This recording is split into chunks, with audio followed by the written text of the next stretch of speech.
All right, straight to our top story now. Former President Donald Trump has been indicted on federal charges for allegedly mishandling classified documents after he left office. Trump revealed the indictment himself on social media, and he called it a hoax, proclaiming his innocence.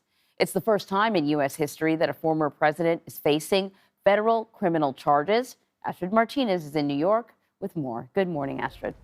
Good morning, Anne-Marie. This is uncharted territory, of course, a historic move that is likely to rattle the ongoing 2024 presidential race, a race that former President Trump is determined to stay in. And in fact, after Trump made the announcement of his indictment on his social media platform, minutes later, his campaign, they sent out a fundraising email telling his followers to donate money to his election campaign. CBS News confirms a federal grand jury has indicted former President Trump on charges of mishandling classified documents at his Mar-a-Lago estate in Florida. This is a hugely significant development. It's the first time in American history that a former president has been indicted on federal charges. 3 sources familiar with the case say the 7-count indictment involves the retention of national defense information, conspiracy, and obstruction. Trump made the announcement on his social media platform last night. I'm an innocent man. They come after me because now we're leading in the polls again by a lot against Biden. The indictment comes as Trump has mounted another presidential run. His top 2024 GOP rival, Florida Governor Ron DeSantis, came to his defense on Twitter, posting, "The weaponization of federal law enforcement represents a mortal threat to a free society." President Biden defended the Justice Department's independence yesterday before the indictment news broke. I have never once, not one single time, suggested to the Justice Department what they should do or not do relative to bringing a charge or not bringing a charge. Trump's attorneys say he's at his golf club in Bedminster, New Jersey. A law enforcement official says U.S. Secret Service will meet with Trump's staff and security today to arrange a plan for his travel and arraignment, which is expected Tuesday in Miami federal court. Now, the White House has not given an official comment yet. Neither has the Justice Department or the special counsel's office. This indictment comes less than 3 months after former President Trump was indicted right here in New York on 34 felony counts of falsifying business records and pleaded not guilty. That case is set to start in March of next year, Anne-Marie.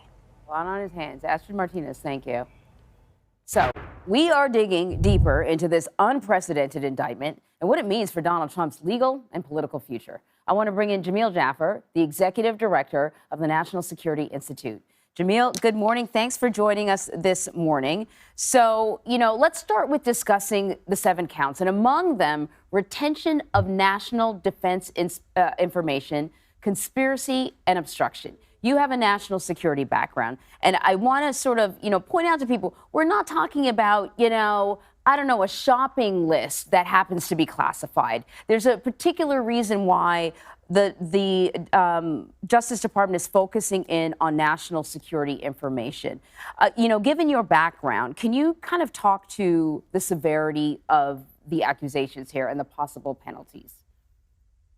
Yeah, look, Emery, the challenge here is that the kind of documents we're talking about, this is national defense information and national defense information that was classified appropriately. And so this is information that could cause extraordinary harm to the United States government and to our national security if it's disclosed publicly. The president took these materials out of the White House, took them down to an insecure location in Mar-a-Lago, at least that's the allegation, and then retained those documents after being told he had them and told to turn them over. And that's a violation of the Espionage Act. It's not spying, but the Espionage Act does make it illegal to willfully retain national defense information and not return it once you've been asked for it. Right. And that's what makes this case different than maybe some other people like the current president and the former vice president who also had classified documents at their house, but they willingly gave them up. There was no obstruction, and clearly the documents were not of such serious concern. So I want to get your opinion on 2 key claims that the former president has laid out in his defense. First, he claims that there are no explicit federal guidelines for handling classified documents. And second, that the Presidential Records Act only requires a former president to work with the National Archives to identify what records are personal versus presidential without penalization. Your thoughts on those 2 defenses? Yeah, both of those claims are objectively wrong. Number one, there are very clear guidelines about handling classified information.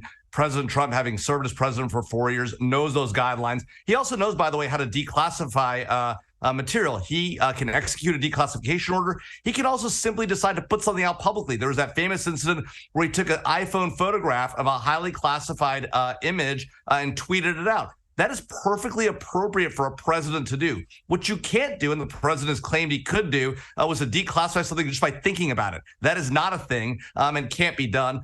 In addition, the Presidential Records Act requires the return of documents, official records to the National Archives, and then eventually to a presidential library. Now, yes, there are negotiations between presidents and the National Archives about what to do with those documents. But these are classified documents. There's no objective, legitimate claim that these are personal records.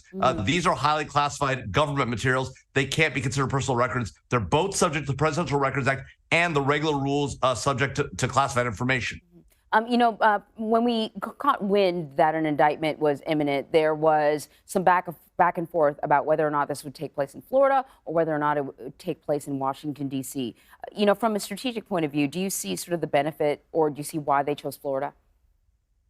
Yeah, look, one of the things the president could try to do is to argue the case should be heard in Florida because that's where some of these issues took place, the Mar-a-Lago documents and the like. That's where he is. And so I think what they're trying to do, what the government's trying to do is to avoid that kind of delay and say, look, these charges are being brought in Florida. We may have wanted to bring them in D.C., but now there's no claim that the case should be removed to the court in Florida or a change of venue. So they're going to take that sort of element out of it in an effort that the president might use to delay the prosecution moving forward. Jamil, it's great talking to you. Thank you very much.